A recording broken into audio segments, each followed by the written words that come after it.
ஹல்லேலூயா. Zion வேதாகம ஆய்விற்கு அன்போடு கூட இயேசு கிறிஸ்துவின் நாமத்தில் உங்களை வரவேற்கிறேன். இன்று தினத்திலே எரேமியா தீர்க்கதரிசன புஸ்தகம் அதிகாரங்கள் 31 முதல் 33 அதிகாரங்களுள்ள வசனங்களை தியானிக்க சர்வ வல்லமையுள்ள தேவன் தாமே நமக்கு கிருபை பாராட்டுவாராக. 31வது அதிகாரத்திலே வாக்குத்தத்தம் பண்ணப்பட்ட தேசத்திற்கு இஸ்ரவேலர் திரும்பி வந்து குடியேறுவார்கள் என்று பொதுவாகவும், குறிப்பாக யூதா வந்து சேரும் என்றும் இந்த அதிகாரம் கூறுகிறது. தேவனுடைய ஜனங்கள் மறுபடியும் அவருடைய கர்த்தருடைய ஆசீர்வாதங்களோடு ஒன்று கூடி வாழ்வார்கள். இவ்வாறு கூட்டி சேர்க்கப்படுதலை குறித்து உறுதியளித்துவிட்டு, தேவன் முந்தின உடன்படிக்கையை விட நன்மையானதும் புதியதுமான உடன்படிக்கையை தமது ஜனத்தோடு செய்வார் என்று எரேமியா வெளிப்படுத்துகிறதை நாம் பார்க்கிறோம். கர்த்தருடைய கட்டளைகளுக்கு கீழ்ப்படியத்தக்கதாக ஆவிக்குரிய வல்லமையையும் இந்த உடன்படிக்கை அவர்களுக்கு கொடுக்கும். சிறையிருப்பிலிருந்து திரும்பி வந்த இஸ்ரவேலின் சகல குடும்பங்களிலிருந்து மீதியானவர்களே இந்த ஜனம். கிமு 722 அசரியர்களால் பலர் சிறைப்பிடிக்கப்பட்டார்கள். கிமு 605, 597 மற்றும் 586 வேறு சிலர் பாபிலோனியரால் சிறைப்பிடிக்கப்பட்டார்கள். தம்முடைய ஜனத்தின் மேல் கொண்டுள்ள நித்திய அன்பினாலும் ஆபிரகாமோடும் இஸ்ரவேலரோடும் தாம் பண்ணின உடன்படிக்கையில் தாம் உண்மையாயிருந்ததாலும் அவர்களை மீண்டும் கொண்டு வருவார். புதுப்பிக்கப்பட்ட சந்தோஷமும் சமாதானமும் செழிப்பும் தேவனுக்குள்ள ஐக்கியமும் இஸ்ரவேலுக்கு உண்டாகும் என்று இந்த பகுதி வெளிப்படுத்துகிறது. கர்த்தருடைய பரிசுத்த நாமத்துக்கு மகிமை உண்டாவதாக.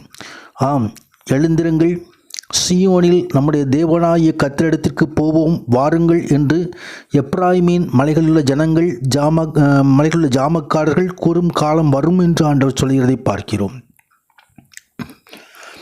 கர்த்தர் யாக்கோபை மீட்டு அவனிலும் பலத்தவனுடைய கைக்கு நீங்களாக்கி விடுவிப்பார் என்பதையும் இங்கே இந்த பகுதியிலே நாம் பார்க்கிறோம்.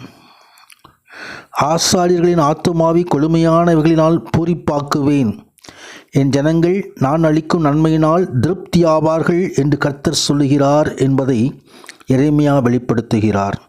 கர்த்தருடைய பரிசுத்த நாமத்திற்கு மகிமை உண்டாவதாக. தொடர்ந்து 32வது அதிகாரத்தில் எரேமியா ஒரு நிலத்தை வாங்கி அதை மீண்டுமாக விற்கிறதை குறித்து நாம் பார்க்க முடியும்.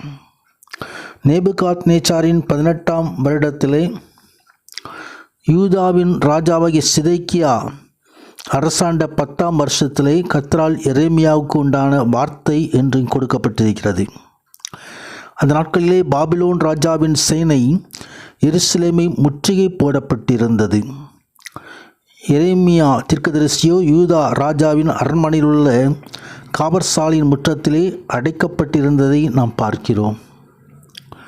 இதோ நகரத்தை பாபிலோன் ராஜாவின் கையில் ஒப்புக் கொடுப்பேன், அவன் இதை பிடிப்பான் என்று கர்த்தர் சொல்கிறார் என்பதை தீர்க்கதரிசனமாக அறிவித்ததினால் அங்கே சிறைபிடிக்கப்பட்டு அந்த முற்றத்திலே அடைக்கப்பட்டிருந்தார்.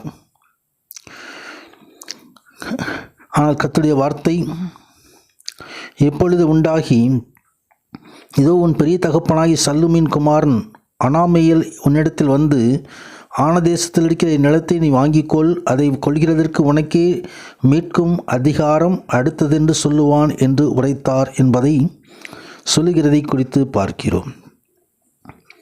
ஆம், ஆண்டவராகிய தேவன் மீண்டுமாக ஜனங்களை சிறைபிடித்து கொண்டு போகப்பட்டாலும் அவர் கொண்டு வருவார்.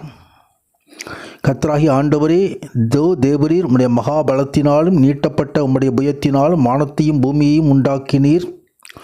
உம்மாலை செய்யக்கூடாத அதிசயமான காரியம் ஒன்றுமில்லை. 1000 தலைமுறைகளுக்கு கிருபை செய்கிறவரும் பிதாக்களுடைய ஆக்கிரமத்தை அவருடைய பிள்ளைகளின் மடியிலே நீதியை சரி கட்டுகிற தேவன் அவர்தாமே சகல காரியங்களையும் பொறுப்படுத்திக் கொள்கிறவர். கர்த்தருடைய பரிசுத்த நாமத்திற்கு மகிமை உண்டாவதாக. ஆம், இதோ கர்த்தருடைய நாமத்துக்கு மகிமை உண்டு. இதோ ஆண்டவராகிய தேவன் தன் பிள்ளைகளோடு செய்கிற உடன்படிக்கையை குறித்து நாம் பார்க்க முடியும். ஜனங்கள் தங்கள் தேசத்திற்கு திரும்புவார்கள் என்று, தம்மோடு சரியான உறவை மீண்டுமா வைத்துக் கொள்வார்கள் என்று ஆண்டவராகிய தேவன் எரேமியாவிடத்திலே வெளிப்படுத்தினார். அதன் பின்பு மாறாத உடன்படிக்கையை அவர்களோடு செய்வதை குறித்தும் ஆண்டவர் ஏற்கனவே 31ஆம் அதிகாரத்தில் சொல்லப்பட்ட விதமாய் புது உடன்படிக்கை, கர்த்தருடைய மகிமை உண்டாவதாக, இந்த புது உடன்படிக்கை குறித்து எரேமியாவிலும் எரேமியா 31ஆம் அதிகாரத்தில் சொல்லப்பட்ட இந்த காரியத்தை எபிரேயருக்கு எழுதப்பட்ட நிருபத்திலும் ஆண்டவர் தெரிவிக்கிறதை குறித்து எபிரேயர் 8ஆவது அதிகாரத்திலே இதை மேற்கோள் காட்டி எழுதப்பட்டிருக்கிறதை நாம் காண முடியும். தேவனாகிய கர்த்தர் புது உடன்படிக்கையை நம்மோடு ஏற்படுத்தி, அது இரத்தத்தினால் ஆகிய உடன்படிக்கை. கல்வாரி மலையிலே இயேசு கிறிஸ்துவானவர் நமக்காக இரத்தத்தை சிந்தி நமக்காக மீட்பை சம்பாதித்த அந்த உடன்படிக்கை. அந்த உடன்படிக்கையிலே மீட்பு உண்டு. பரலோக ராஜ்யத்தை ஒவ்வொருவரும் அந்த இரத்தத்தினாலே சம்பாதிக்க முடியும். கர்த்தருடைய நாமத்திற்கு மகிமை உண்டாவதாக. தொடர்ந்து 33ஆவது அதிகாரத்திலே ஆண்டவராகிய தேவன் சமாதானம், செழிப்பு, ஆவிக்குரிய முழுமை ஆகியவைகளை இஸ்ரவேலும் யூதாவும் மீண்டும் பெறும் என்பதை இந்த அதிகாரம் 33ஆம் அதிகாரம் தெரிவிக்கிறது. பாபிலோனிலிருந்து சிறைப்பிலிருந்து திரும்பும் நிலைக்கு அப்பால் எரேமியாவின் தீர்க்க தரிசனம் செல்கிறது. மேசியாவாகிய இயேசு கிறிஸ்துவானவர் பூமியிலே அவரது ராஜ்யத்தை ஸ்தாபிக்கும் நாட்களை அவர் தீர்க்க தரிசன கண்களினால் நோக்கி பார்க்கிறதை காண முடியும். 6வது வசனத்திலே, இதோ நான் அவர்களுக்கு சௌக்கியமும் ஆரோக்கியமும் வரப்பண்ணி அவர்களை குணமாக்கி அவர்களுக்கு பரிபூர்ண சமாதானத்தையும் சத்தியத்தையும் வெளிப்படுத்துவேன் என்று ஆண்டவர் சொல்கிற காரியம். கர்த்தருடைய நாமத்துக்கு மகிமை உண்டாவது. மெய்யான சமாதானத்தை அறிவித்த இங்கே எரேமியா, தேவ சமாதானத்தை உண்டு பண்ணி ஆக்கினை கிறிஸ்துவினால் சிலுவையிலே நமக்காக உண்டாக்கப்பட்டது. அவர்தாமே சமாதான பிரபு, அவர்தாமே சமாதானத்தின் காரணர், அவர்தாமே நமக்கு தேவ சமாதானத்தை அருளுகிறவர்.